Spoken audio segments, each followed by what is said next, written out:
业家，他是一位投资人他也是在大众的媒体上能来做 AI 科普的人哈，就是李开复先生。那今天我们先从这个话题开始，就是你说在 AI 的这个时代能够给予一个标准答案已经不是最好的，或者是最强的竞争力，问出恰当的问题才是。您为什么会这么说？对，因为最近这个生成式 AI 进步的特别的快，它的整个大脑已经把全世界的所有的文本通通都学会了，所以呢，我们要把这个文本正确的答案提炼出来，那就是看你提问的技巧了。如果你用一个简单的问题说解释 AI 给我听，它的回答不会比一个AI 专家要更好。但是如果根据你的场景，你能问一个非常有细节的问题，告诉我 AI 怎么解决这个问题，或者是你是一个让他做角色扮演，你是一个 AI 专家，或者甚至你是 AI 的发明人 Jeff Hinton，你会怎么解释 AI 给一批小学生听，或者给一批我们要拍科幻电影了，对，解释给科幻电影的编剧来听，所以它就是一个好的问题，我觉得它必须拥有非常强的针对性，而且呢还要了解一下大模型是怎么工作的，因为生成式大模型它不是就是把信息拿来检索，它是需要把它所有的知识去总结、泛化，然后给一个非常针对性的回答。对，其实是模仿了人类回答的方式，对吧？来回答，而不仅仅给你生成了一篇文章而已。对，我们回答问题都是从我几十年的这个生命记忆里面去这边抓一点，这边抓一点，然后了解是跟谁讲。所以很多人用这个生成式的 AI 或者大模型这个 chatbot，就把它当搜索引擎用，那就完蛋了，因为那它不会像搜索引擎找一篇篇的文章给你，它是有思考能力、泛化能力、分析能力、举例的能力、解决难题、做数学题等等等等，是一个真的是个万知这样的一个技术。所以可不可以这样理解，就是在生成式 AI 的这个时代，写提示词变成一个很重要的能力，你能够准确的、有条理的，甚至有场景、有对象的去描述你的需求，AI 才能够给你一个更强的回答。所以换句话说，你如果提问的能力很弱，这个 AI 给你的回答可能就是泛泛之谈。你的问题越有针对性，越厉害他给你的回答呢也就越厉害，有点遇强则强的意思。你讲的非常对。其实现在在美国，一个最火的新的职业就是 prompt engineer，就是会问问题的人就是提示词工程师。我可以去应聘一下这个工作哈。说起这个提示词还有一个很有趣的一个过往，就是我在制作探寻人工智能纪录片的时候，我也曾经2次访问过您哈。然后有一次我采访那个吴恩达，他是原来谷歌大脑的这个负责人之一哈。然后他就很好奇，他说这个是在2018年的时候，他说杨澜，我觉得你们记者很有意思哈，你看你们会用问题来包装你们的思考，然后还要用恰当的这个问的角度，然后激发回答人的兴趣。他说这个很有意思，我觉得将来可以用 AI 来模仿一下。然后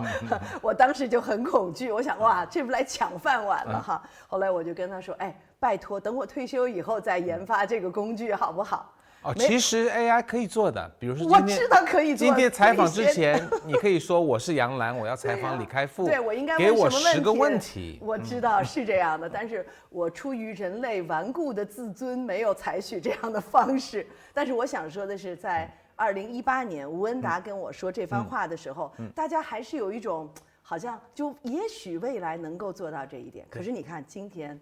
已经实现了，所以我的饭碗已经需要捍卫了。没，你的饭碗是很安全的，是吗？但是那我要好好学会提问，更好的学会提问。但是我觉得很多文字工作者，他们首先需要学会这一些技术，之后还是有一定的可能，有些文字工作者的工作会被替代。真的，我们到后面可以讲一下哪些工作会更容易受到挑战，而哪些工作呢，反而会让我们做的人类表现得更好哈。那今天呢，在这里我们请到开复先生来到杨澜对话的直播间哈，我相信大家对他都非常的熟悉了。那最近呢，他又成为了一个创业者，打造了一个知识平台，叫做万知哈。那其实很多人就说啊，我们不是已经有搜索引擎了吗？我们有很多知识库了，为什么还需要再来生成这么一个平台呢？对，在1年以前，我创立了公司叫做01万物，我们推出了若干产品，在国内的第一个产品叫做万知，万知它就是一个什么都知道的一个chatbot，所以你可以去问他任何的问题，它跟搜索引擎有很大的不同，它把全世界的知识都已经读完了，而且了解了，所以它可以回答任何的问题，它也可以有很深度的对话，也可以问一个问题再跟进再去理解，你也可以让它做角色扮演，它可以你可以把这个奥数的题目让它去解决，你可以让它解决或者是解释任何科学的概念，甚至你可以让他说你扮演2个角色，一问一答，然后就看他们在那自己跟自己讲，他自己就像自己跟自己下棋一样，是吧？对，这个工具我觉得对于任何的白领，它是能够应该说跟搜索引擎分别使用，但是彼此增强，就像今天已经很难想象一个知识工作者不用搜索引擎了，但是这个是比搜索引擎更强大，但是不太一样的工具，2个是相辅相成的。能不能给我们演示一下啊？因为我们仅仅在这里说，大家很难去把它视觉化、想象出来。而且在演示的过程当中，也请你给我们解释一下，比如说在这个时候什么样的提问是一个好的提问？好的，好不好？好，那我们来开始吧。我们您大概准备演示几段？大概有4个提问吧。好，我们第一个，那我们来看一下啊。对，第一个就是来解释光合作用，这个就是问的很简单啊。我们问解释光合作用，当然它可以解释，可是我相信同学们如果这就像搜索了，对不对？这就像搜索了，对啊。而且他不了解用户的知识程度，然后看完了这些东西以后，未必真的一知半解啊。但是如果我们真的要好好提问，就是你是一个科学家，甚至你是一个著名的科学家，请你讲解给中学生听，什么是光合作用，一步一步来。要这么具体的来对他描述哈，一步一步来特别重要，因为人是1、2、3、4、5经过流程的，所以这里你可以看到，它的解释方法就非常的科普。植物就像一个小工厂，是吧？它把光、水、二氧化碳合成什么什么啊，然后这里面有光反应，还有暗反应。哎，我过去都不太知道还有暗反应哈。对，总之光合作用就像是植物的魔法，这个都是这个万知这样的一个 AI 在即时生成的一个回答的。那第2个例子我们试试看啊。其实我蛮爱做菜的，我的名菜之一，我太太教我的是台湾卤肉饭。那这里我们就说，请给我要做台湾卤肉饭，请给我食材表格、时间步骤和做法，